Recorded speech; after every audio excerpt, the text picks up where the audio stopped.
now part of the All Everything Entertainment Podcasting Network. Working Fans Podcast. Cool. Yep. All right, here we go. Coming down 3, 2.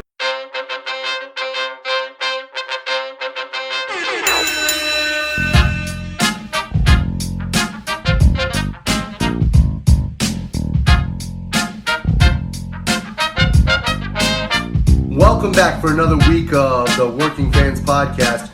This is AJ. I'm the former wrestler. We've got Dave, the ultimate fan, here with us.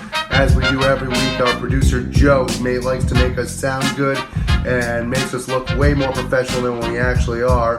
As always, you can find us on Twitter, that's @FansWorking, Facebook, Working Fans Pod. We've got email where you can reach out to us and please contact us to let us know what you think of the podcast and for any ideas that you might have. That's workingfanswrestlingpod@gmail.com.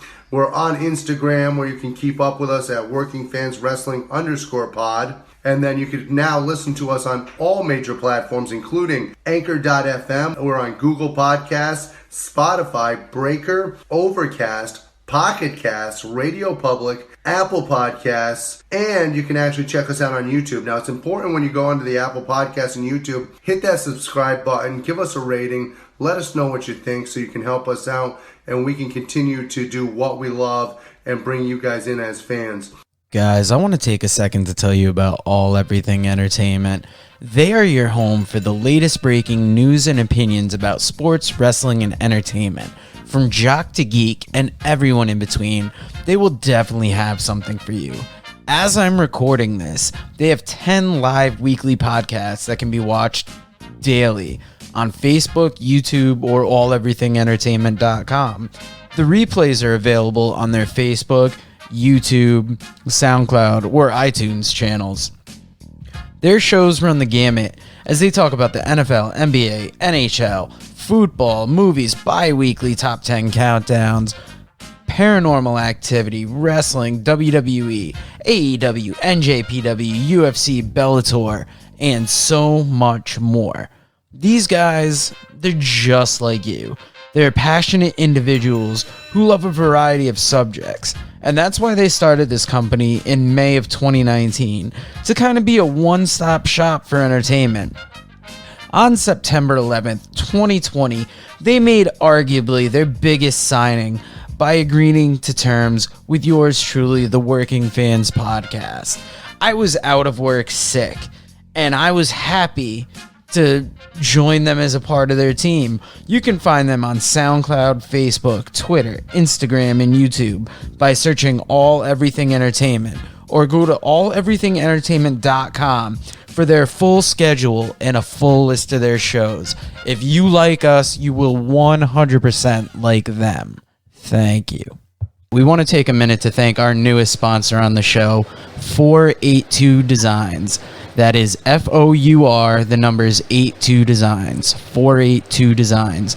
You can find them on Facebook by looking up FOUR 82 Designs, at FOUR 82 Designs on Instagram. And if you want to email them, go to FOUR82designs@gmail.com. Pretty soon, we're going to be rolling out some high-quality t-shirts and stickers that were just done by the sponsor. Please check them out for any of your screen printing needs. First off, it's light years better than our first run. Also, like, divide the washer and dryer. They look good, and they're good quality. Nice. And those stickers before Paco chewed them up were amazing. And luckily, we'll be getting some more in, hopefully, before we start selling them to fans. But that's FOUR 82 Designs. Support for the Working Fans Podcast is brought to you by Manscaped, who is the best in men's below-the-waist grooming. Manscaped offers precision-engineered tools for your family jewels. They have just launched in the UK. They have gone years over there without using the right tools for the job. And now, if you live in the UK, you can be one of the first people to experience their life-changing products. AJ, you were telling me about their products earlier. Give us a rundown of a few things they offer. Let me tell you something. As a former professional wrestler, I know a thing or two about wrestling with ancient technology. Having to get ready in the 1990s and the early 2000s for a wrestling match and having to take care of your favorite tag team partners down there below the belt wasn't easy. You'd use an old straight razor or you'd try to use those old-fashioned clippers, and all you do is you cause your tag team partners to get color. We're not trying to do that, folks. We're trying to take care of them and preserve them.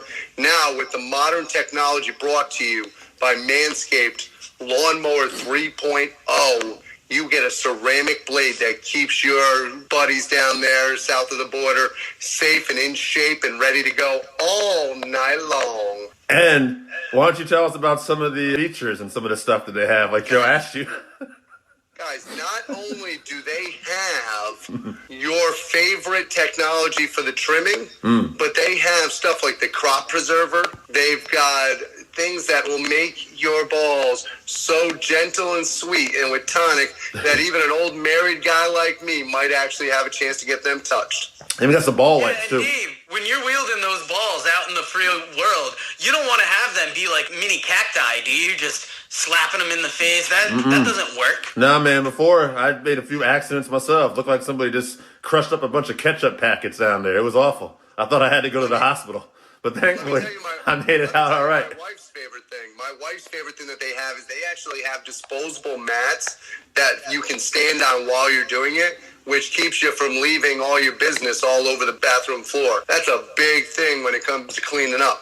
Got some cool t-shirts, too. Guys, the Manscaped engineering team has perfected the greatest ball hair trimmer ever created, and it's just released in the UK. The new and improved Lawnmower 3.0. Fuck the 2.0. They upgraded it, and the Lawnmower 3.0 is a third-generation trimmer, which features a cutting-edge ceramic blade to reduce grooming accidents. Because this is one place where red doesn't equal green. When I say this thing is premium, I'm not fucking around. This thing is premium. It has up to 90 minutes. You can get a longer shave. And frankly, if you're shaving for 90 minutes, God bless you. Yeah. It's also constructed with a waterproof technology that allows you to shave in the shower. One of the coolest features is the LED light, which illuminates grooming areas for a closer and more precise trimming. They've also upgraded to a 7,000 RPM motor with quiet stroke technology. Why go that fast? You can even now do your trimming when the lights have gone down low, and you can do it with that nice LED light. I'm telling you, it's like having a spotlight down there to protect you. Now, I do arguably my best work in the dark, but even though it contains all of the above-mentioned features, don't forget about the charging stand. Display it in your bathroom. Let people know you're shaving your nuts. It's an intelligently designed stand that is a convenient charging stand powered by USB. Now, if you're listening to us talk about dick shaving right now, we want you to experience all of this firsthand for yourself. Let's clean you up from bush to tush and beyond. Go to manscaped.com and get 20% off your order and free shipping with the code WFP2020. Remember, code WFP, Working Fans Podcast, baby. 2020 at manscaped.com. That's 20% off with free shipping at manscaped.com. Your balls will thank you. Hey everybody, this is the voice of the National Wrestling Alliance, Joe Galli, and you are listening to the Working Fans Podcast. All right, fans, it's the Working Fan Podcast today. We got producer Joe, we got Sheaf, we got myself, Dave, number one fan, and we are joined by the Emmy Award winner and the voice of the NWA, Mr. Joe Galli. Joe, how are you, sir? I'm doing great. How about you guys? Very good. Very Excellent. Good. Joe, you're a reporter as well, and you got an Emmy for covering the wildfires, I believe. How did that all come about? Well, I've been a journalist for close to 10 years now. I got into broadcast journalism sort of by accident. I was going to college, and I was in a screenwriting course over at California State University, Northridge. And the class schedule was very intense for a film program. It's as you can expect from a college in Southern California. So I wasn't able to really work things out and work full time. So I moved over into broadcast journalism, and so I got my degree in that. And I really didn't know that was going to be a route that I was going to take. At the time, I was also training as a pro wrestler and working a lot of indie shows in the LA area. And so I made like a ridiculous, stupid, demo reel of me leaving college, where the first thing you see on it is me taking a Death Valley driver from Brawlers Cooper. Wow. And I'm in the full suit, and it was just a stupid gimmick, because I didn't think I wasn't really taking it as seriously as many of my other classmates at the time. But it just so happens that a station in Toledo, Ohio, and get these call letters, WNWO. How perfect is that? Wow. They were looking for a fun morning reporter to go and do stupid morning reporter stuff, because they wanted to have basically the Today Show before the Today Show. And so I sent them my demo reel, and they hired me. So that was sort of my start in broadcast journalism, and I've been doing it ever since. And obviously things have transitioned from me being just the fun morning reporter, which I was for a couple of years.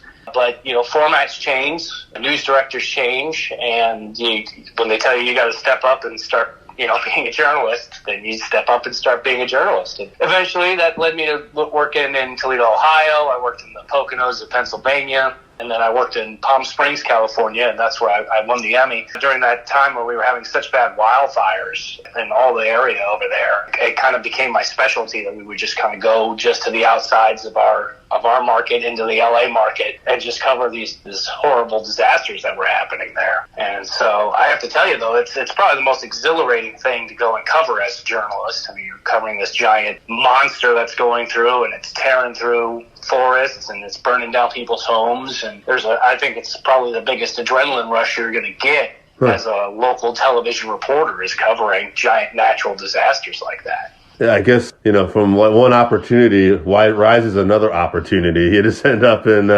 these crazy things keep happening, and you just kind of go with the punches then, huh? And that's got to be crazy given the Australian wildfires going on now.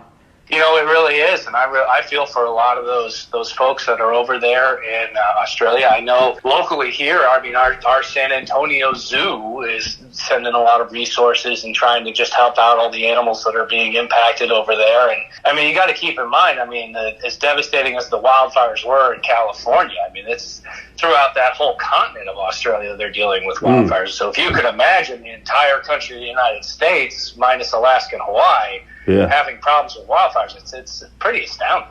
Changing gears here a little bit, what got you into wrestling? Like, as a fan, as a kid, and what made you decide to, break into wrestling? Well, I was always a fan, as a little kid watching. It started basically, in the Attitude Era was sort of where the sweet spot where I got into it as a fan. And I did a bunch of backyard stupid stuff, the stuff that they tell you not to do. We did all that. Yeah. Everybody, way past the point when you should be, stop getting a bounce house. We always got a bounce house to go and do, frog splashes and vertical suplexes and all that kind of silly stuff. But when I was in college at Cal State Northridge, my best friend, Brandon Taylor, who wrestles under the name Robert Baines now, he's also a member of the LA Dojo for New Japan Pro Wrestling in their office. Wow. He found an ad in the paper, and that really kind of shows my age right there, because it was actually still a physical paper. It was a 2-for-1 coupon for a professional wrestling school that was just opening. And it was a place called the Fit Pit. It was being run by Dan Magnus, now out of the business and retired, but also Ryan Katz was there. He's an operations manager for NXT. And another one of the trainers there at the time was Brawlers Cooper, who I believe still is working in the Simi Valley area, I think a lot of in Southern California area.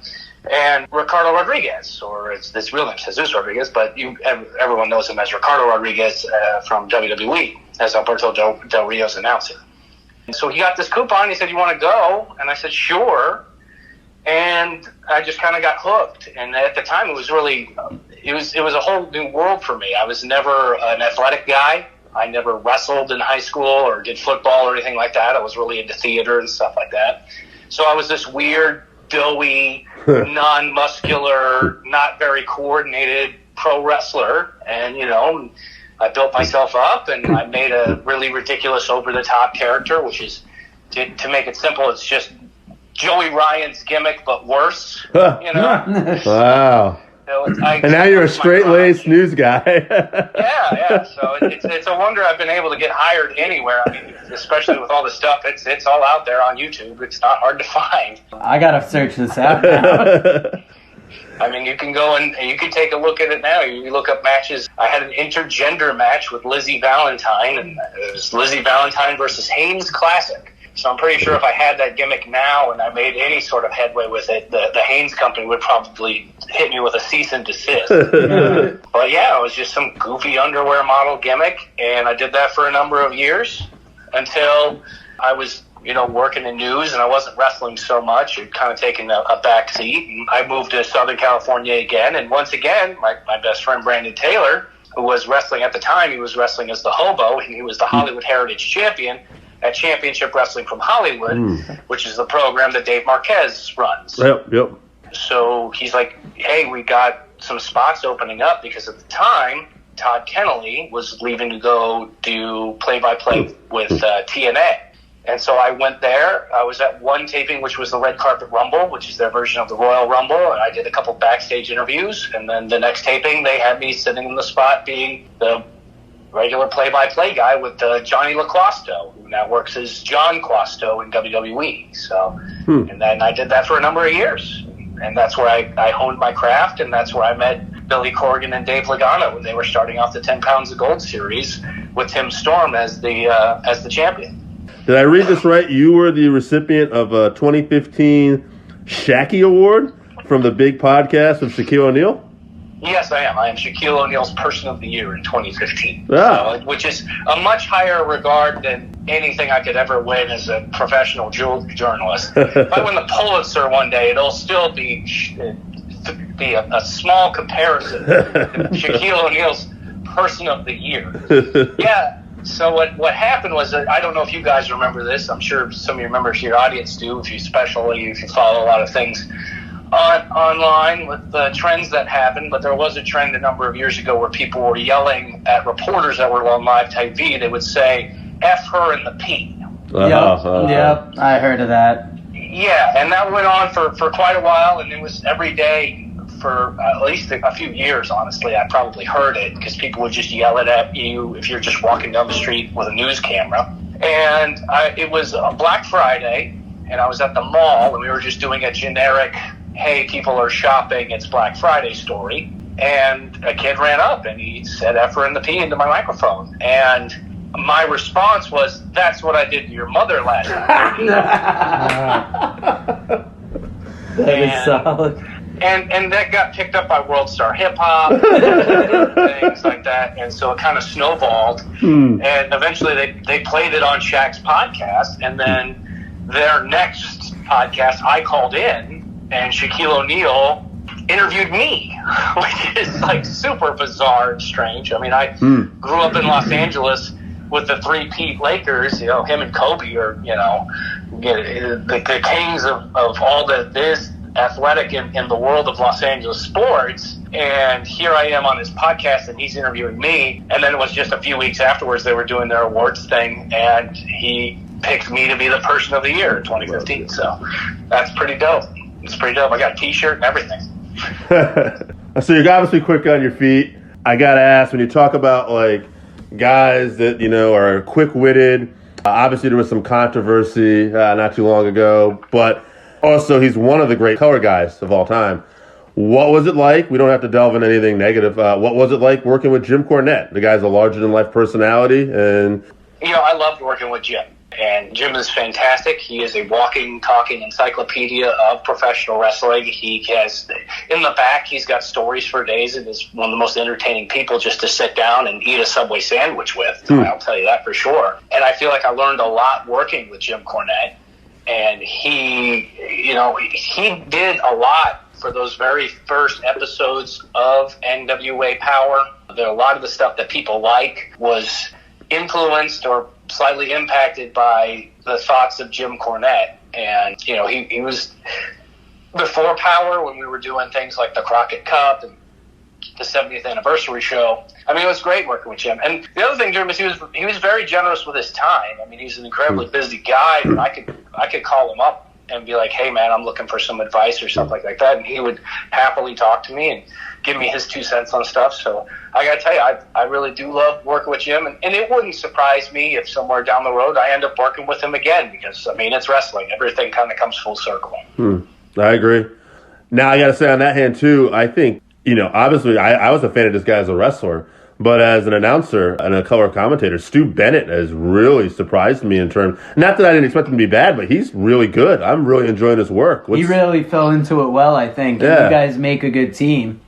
I was really impressed with how quickly we were able to get good chemistry together, which sometimes is very difficult. But, I mean, we just kind of went hand in glove, and it worked out really well. And, I mean, people don't realize that Stu actually has a very long background of doing commentary with World of Sport back in his home country in the United Kingdom. So he knows what he's doing. And he's, Bad News Barrett was an incredible gimmick, and he was able to work the mic so well in WWE that they put him into that position. And so it's cool working with him. He's also a very humble guy to work with, and we take notes together and we work really hard. The guy works. When you're working with those elite athletes and stuff, when they transition into something else, the work ethic stays, and the guy really knows his stuff. And it's an absolute pleasure to be sitting next to him, and I'm really happy for it. And I'm really glad that our audience is really also kind of fallen in love to listening to this Brit talk about, and then we've got so many British talent that are here in NWA with Nick Aldis, and now we got Marty Scurll coming and making appearances, and now with Stu Bennett there, it's really, I think it helps make our show have a more international appeal to it, which I think is really cool. Now, I was doing some research on you today, and on your website, you list the use of social media as one of your strengths. As a growing podcast, what kind of advice can you give us about using social media in the right way and using it to grow? Because we're still kind of learning at this. We're just working fans that put out a show, and we want to talk to the wrestling personalities we enjoy and about the wrestling that we like to watch. So what kind of advice could you give us? I think as far as, when I say it as a social media, as an expert for it, I think every journalist really needs to have that as a toolkit. But the world of local news and to a certain extent national news is very different than the world of professional wrestling, where the world of professional wrestling, as far as social media goes, typically seems to stay in the realm of Twitter. And so that seems to be everybody's weapon of choice in this industry. I mean, you can even look at WWE. They put far more content on their Twitter sphere than they do on Facebook or the other social media apps that are out there. But I think if for any podcast out there that's really trying to, all you're doing is having a conversation, whether it's having a conversation with me in the form of this interview or having conversations with your fans when you're not on the air and not making this product. I think Instagram and the stories and that is really helping a lot of people continue that conversation with regular fans. I feel like that's how I've had a lot of folks who really enjoy NWA Power reach out to me and message me through Instagram, and I was a little bit surprised by that because you really don't see that in local news where it's so much more based in the world of Facebook. So I think focusing, and this goes for a lot of workers out there too that could be listening to this podcast and they're trying to get themselves over. If you can come up with really good content in your social media stories, and then it allows people to kind of see what's going on behind the curtain, and it allows for them to have a more open conversation with you as well. A really good example of that would be Thunder Rosa. If you follow Thunder Rosa, I mean, she's got 46,000 fans on Twitter. I don't know how many she has on Instagram, but she's one of the verified accounts, so it's quite a few.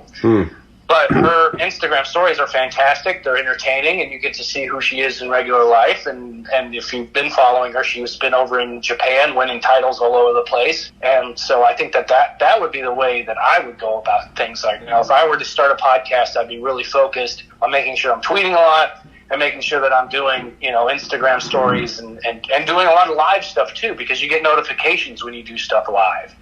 So if you do a streaming thing through those social media accounts, people know that you're doing it, and it helps grow your audience. Wow, that's very valuable advice. Thank you for that. Of course. Joe, I had a question for you. If you could commentate any match with any two people out there in history, who would it be? Oh, that's a good one. That is a good one. I would say, I really do like the sort of the what ifs out there in the world and what if things could happen. And since this is going to be a magical hypothetical anyways, I would say, I worked briefly on a couple of shows with Roddy Piper, before he passed. He was another guy who's super great and generous with his time. And of course, I was a big fan of his growing up as well. So if I could take Roddy Piper and have a match with Dwayne The Rock Johnson, or just The Rock, I think that would be a really fun match to call. Also, it'd be impossible. So let's go ahead and shoot for the stars and get both of those guys in their prime in the ring. That's a fun one-on-one match that I don't think ever happened. No, the mic work. Yeah. I was going to say, before the bell even rang, it'd be friggin' 5 stars right off the bat. Give them 15 minutes before and then give them another 15 for the match. Right. And I'd be fantastic. Oh, boy. Obviously, you got a pay-per-view coming up. You've had a pay-per-view. What are some of the differences, just as fans, that we might not get working live and working TV tapings? Obviously, live has got to be more intense, I would believe. But anything maybe we don't think of.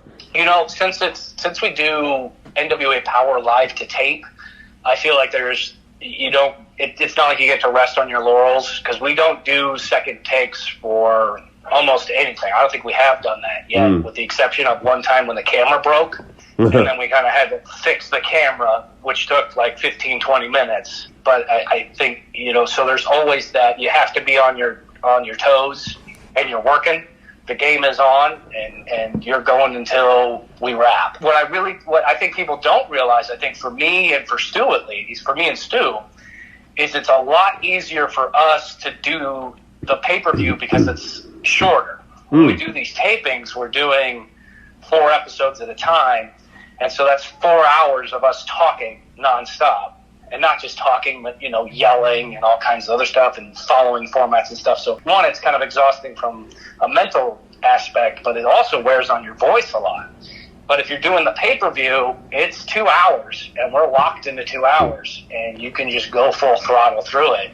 And so it's less exhausting from a voice perspective and from a mental perspective. And also, it helps with the pay-per-view, because usually pay-per-view scenarios, it's the end of a storyline or a transition in that storyline, and we've been building to it all this time. And so you don't have to do a whole lot of homework either when compared to doing your NWA Power tapings, where we could be starting a lot of new things, when people are making debuts that maybe we've never called before. So, there's a lot of homework that goes into this job of being a commentator, and for the pay-per-views, it's just a little bit easier. Big fans of NWA Power. We're not name dropping, but we've had like Nikita, Morton. We just did one with Tim Storm. So we're fans. We're trying to do what we can to push this product. For anybody, NWA Hard Times pay-per-view coming up that maybe doesn't follow NWA, maybe you could give us like a hard sell. Why should they tune into this pay-per-view? Well, I think that a lot of your fans probably have already purchased it, and I want to say thank you to each one of you that's already done that. What we're doing with the NWA is very, very special. It is very unique, and it is very different. And I think a lot of fans out there, I see them on Twitter all the time.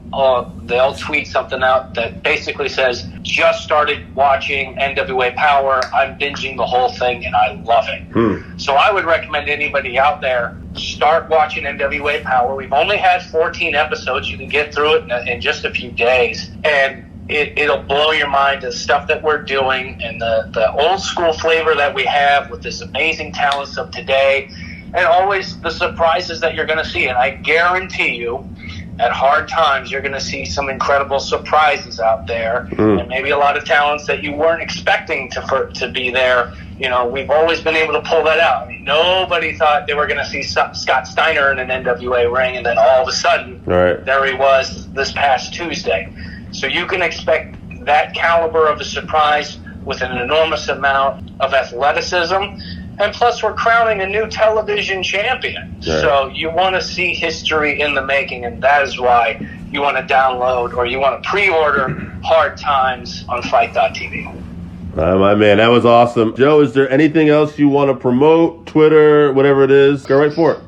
Yeah, if you want to follow me on Twitter, I'm at Joe Galli News. I do a lot of TikTok now. You guys TikTok? No, We do not. That's what all the kids are doing now. Yeah. All the kids these days.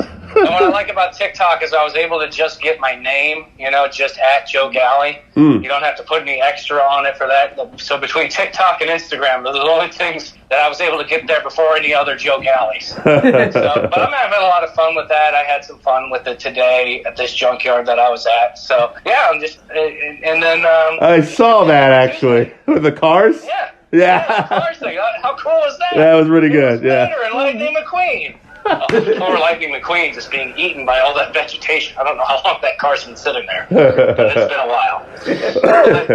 Yeah, it's super dope for all you folks out there. Pre-order Hard Times on Fight, and then I'll see you every Tuesday at 6:05 Eastern Time on YouTube for NWA Power. All right, Joe, thank you very much. Joe, that was awesome. Thank you so much. Thank you very much, Thanks, Joe. That Joe. was amazing. No problem. You guys have a great night. Thanks, man. You too. Enjoy the pay-per-view. Will do. Oh, we will. Have a good one. Bye. Fans, welcome back for another week of the 531, where we take our top 5 list on a particular subject, vote it down to a top 3, and we debate that top 3 down to a number 1 spot. AJ requested it earlier this week. We're doing the top 5 brawlers. Before we get started, Dave, AJ, how are you doing today? Man, I'm ready to go. I'm going to watch a little wrestling today. We are recording this on a Sunday. I'm going to watch a little SmackDown from the other night, watch the final chapter of Ray and Rollins. I'm going to watch TNA Turning Point because I was so busy I forgot that was last night. I'm going to check that out. I watched that last night.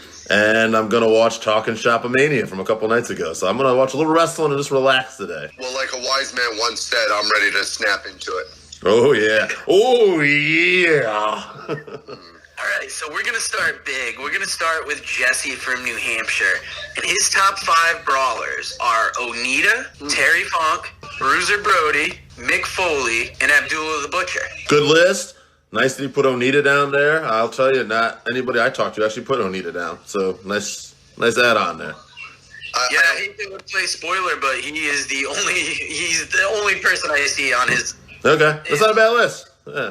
I don't like the Abdullah the Butcher one. I know that he was known for his bloodbaths, but to me, he could barely move, get out of his own way, and I don't really consider him a top brawler. Yeah, I'm not a very, very big fan of Abby the person over the last few years. Some of the stuff I've heard about him, but we'll get into it later. I got on my own list. You not a fan of Hep C? Yeah, exactly. Who's down with Hep C? Yeah, you know me.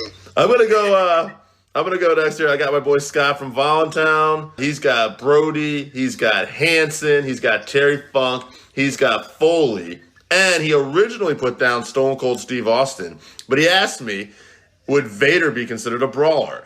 And I said, or is he just a big man? I said, no, Vader falls under big man and brawler. And he said, all right, well, we're putting down Vader. Yeah, because to me, we'll get into that later, too, when I get to my list, too. Because, yeah, Vader's one of the all-time great brawlers. And also, Scott wanted to add in Ishii and everybody's favorite brawler, the Brooklyn Brawler.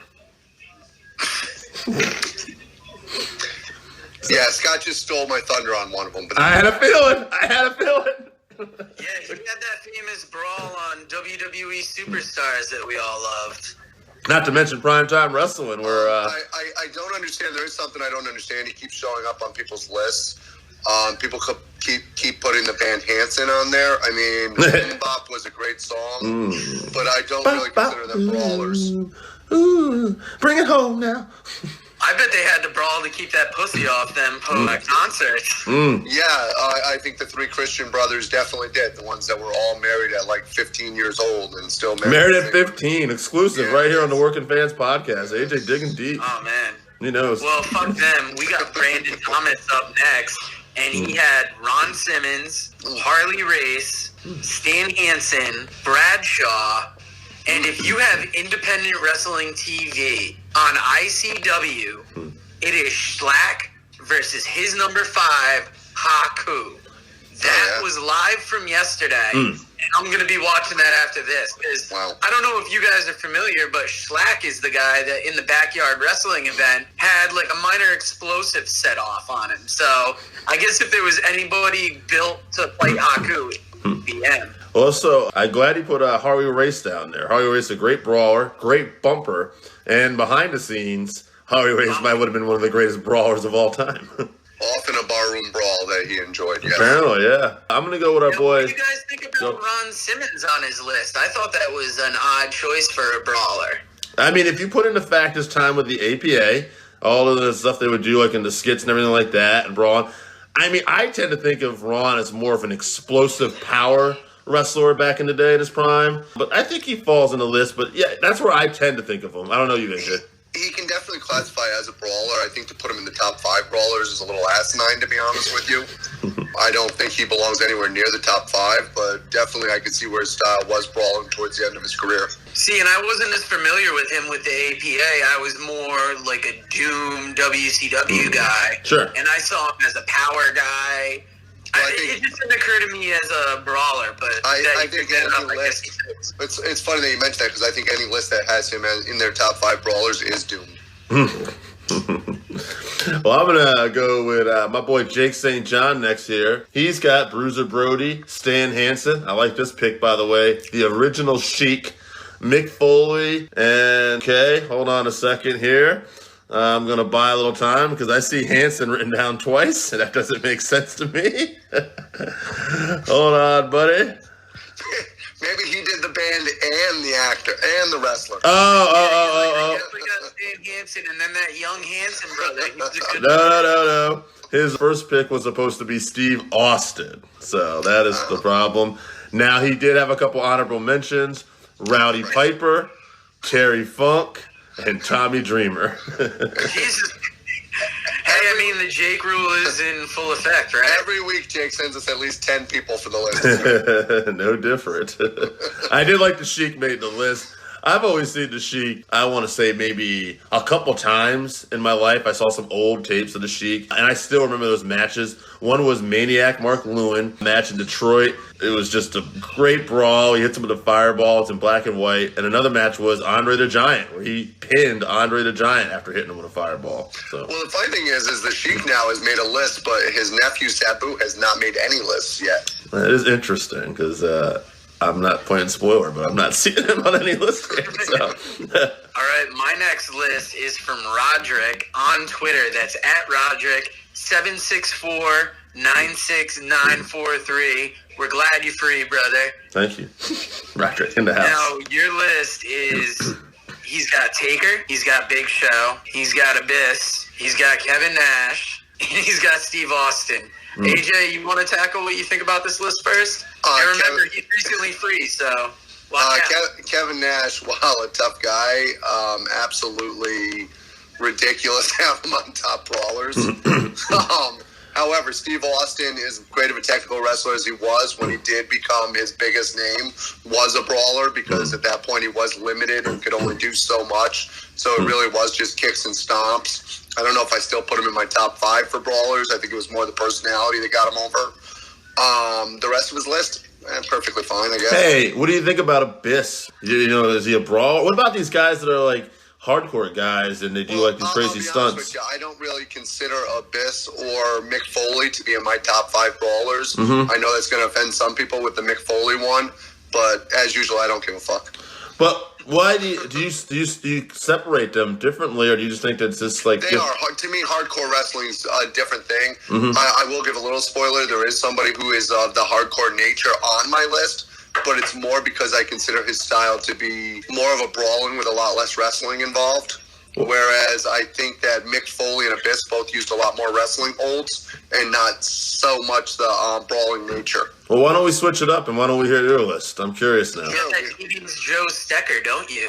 I've got Brody. I do have Stan Hansen. Obviously, those two guys are going to make a lot of lists. Sure. The guy who I was talking about was actually Balls Mahoney. To me, Balls Mahoney is one of the great brawlers and big men in his time period for ECW. Most of his matches with him in New Jack and stuff of that nature were just straight out brawls. Walter actually made my list. To me, Walter, with his chops and with his fighting, he is a good technical wrestler, but he could brawl as well. In his matches with Zack Sabre Jr. in places like PWG and in Progress, were absolutely tear down the house brawls. And then I know you guys thought that I was going to have the Brooklyn Brawler when I said Scott stole my thunder, but I was actually talking about Ishii.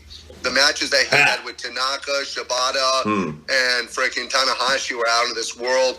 He also made the never open weight title, which had been something somewhat glossed over and not really a big belt, into something that has become much more popular and a bigger belt. So to me, Ishii's one of the great brawlers. I'm a little upset I didn't have Walter on my list after that fight he had with Dragunov on NXT UK. That's just tore the house down. Yeah. By the way, Ishii, I love his nickname, the Stone Pitbull. To me, that's just an awesome nickname. Yeah, between Walter and Ishii, those are two that I wish I put on my list, because there was a couple WrestleMania weekends that me and Scott went to that Ishii popped up on a Rev Pro show. We saw him at a couple other ones, and that guy, hard hitting, and he really puts on a performance.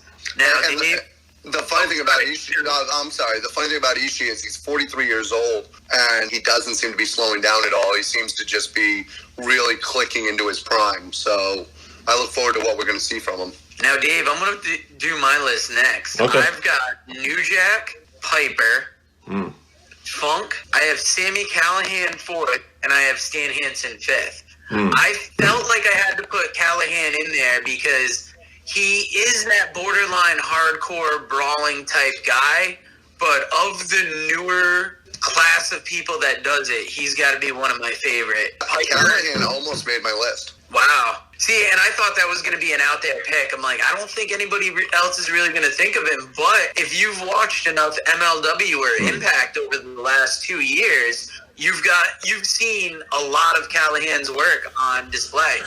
There's actually...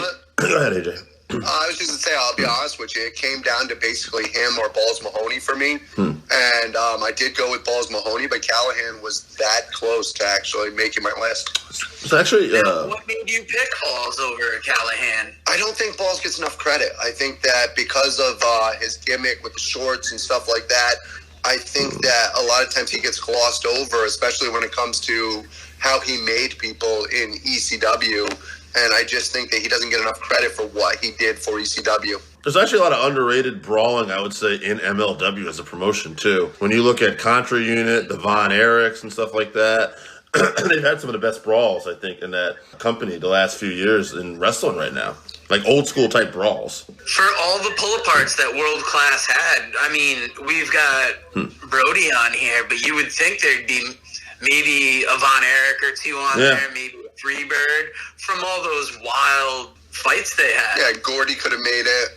He was somebody who was close to my list. I'm going to get my man Randy, and then I'll finish up here. Randy Oscar's got Stan Hansen, Bruiser Brody, Steve Austin, Terry Funk, and Vader. So a lot of names we've been seeing on this list. All those guys are great brawlers. I'm going to just go right into mine then, and we'll finish this up. I got Terry Funk. I did put Abby on because to me, Abby is a career brawler. That's just what he's known for. It is what he does. The fork to the head, and he's toured the world, and he made some money off it at the end of the day. Brody, same thing. Vader, and Stan Hansen ultimately had to make my list too. I hate Abby. Well, I don't think he's going to be in our top five. Now, what's funny is we have a lot of recurring names here, like Hansen, Brody, seem to be on everybody's list pretty much. And then it looks like Funk and Austin and Vader made a lot of lists too. Funk is one that is just amazing because, yeah, he was a great brawler, but you talk about somebody who in the beginning of their career, the first decade, was a tremendous technical wrestler, and then for the last, 40 years of his career, since he's been wrestling for 50 years now, he's been known for his brawling. So, yeah, I'm a little sad that I didn't put Terry on my list also.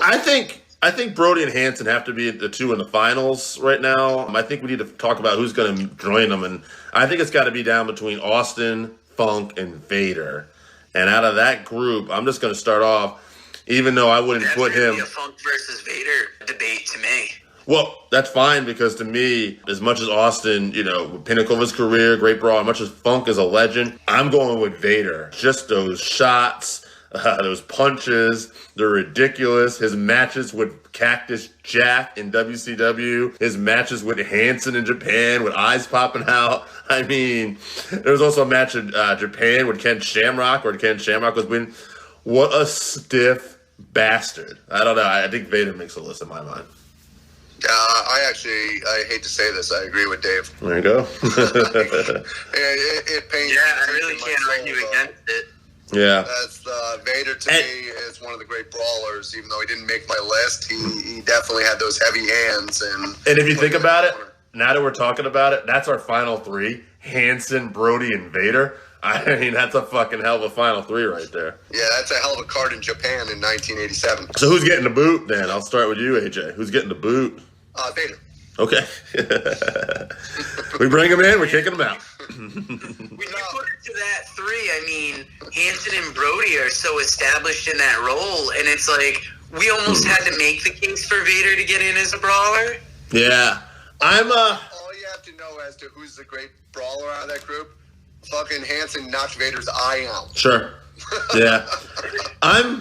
I know this might not be popular, and it's a gun to my head kind of situation right now. I'm going to go with Hanson because the unfortunate time we defa Brody, Hanson ended up having a longer run as that brawling style. Well, the thing about both of them is, and this is something Vader didn't do, when Vader came through a crowd, you didn't have legitimate fear in the crowd. Right. Don't get me wrong, it's not like any of them weren't going to be afraid of him. They were face to face with him. But when Brody and Hanson came through the crowd, whether it was that fucking rope with the bell on it swinging around or whether it was just Brody's style, people literally would separate and part like the Red Sea because they were afraid they were going to get hurt. And when you draw that kind of fear from your brawling and from what's going on, that to me makes those two the most legit badasses and brawlers out of the group. Yeah. So who are you picking? Now comes the hard one. Yeah. 100%. I'm gonna actually pick one of the two. Like I said, I'm picking Hanson because of longevity. The unfortunate death of Brody is what I mean. I like Brody, but I just feel like Hanson had that longer run. I don't know. I'm picking Hanson because I think Hanson, when he got into the ring, legitimately hurt people. Yeah. Whereas people talk about Brody and they talk about working with him, and other than Lex Luger, I don't think he ever legitimately scared his opponent. Whereas with freaking Hanson, the people in the ring with him were terrified. Undertaker tells a great story about Undertaker had his very first match against Bruiser Brody, and he's looking him up. He's like, "Oh, I'm taller than this guy." And they ended up he accidentally stiffed Brody. And he didn't really think about it. He goes, "All right, I got this." And then for whatever reason, he grabbed an arm and he started trying to call the match. It's his first match. And then Brody said, "Okay, this is what we're going to do." And he boots Taker in the head. He's seeing stars. And he starts to take him out of the ring for a ride. So there's no doubt Brody was a bad, bad man. But I think to quote Foley, maybe giving a guy who couldn't see the lariat as a finisher was a rib on the rest of us. So I'm leaning towards Hanson all day, baby. Mbop. Yeah, I've got to go with Hanson as well. I mean, I think Man from Borger, as Joe was about to say. today we're live at 6 p.m. Except Thanksgiving week, we'll be live at 5. And one other thing too, after we just concluded Hanson was the winner, since I'm the one recording this today, I just want to point out that I had an issue with my Wi-Fi and immediately everything disappeared that you were just saying. So so we wrapped it up, and there's nothing else that's on here, by the way, just so you know. Whatever you were just saying about 6 p.m., don't know. Oh, that's fine. I thought you meant you lost the whole thing. No. He was you son of a bitch. No. Joe was literally saying, "I got to go with Stan Hansen," and then that was it. Good. Oh, that's fine. I can cut the in and fuck it. Okay. Yeah. I'll shut it off then. We'll just Yeah, I was sitting there for a second like, Dave, are you just telling me we got to have this whole fucking conversation again? All right, so that wraps us up for this week. Thank you again for listening to the Working Fans Podcast. So as always, you can find us on Twitter at FansWorking. Our Facebook page is Working Fans Wrestling Pod. We have email where you can reach out to us and let us know what you think also. That's workingfanswrestlingpod@gmail.com. Follow us on Instagram, WorkingFansWrestling_pod. And then, as always, please continue to listen to us on Anchor.fm, Google Podcasts, Spotify, Breaker, Overcast, Pocket Cast, Radio Public, all your major platforms. If you're following us on Apple Podcasts, which we are also on now, and YouTube, please make sure you subscribe and give us a 5-star rating. It helps us bring you these podcasts where we get to talk to you and talk with you every week.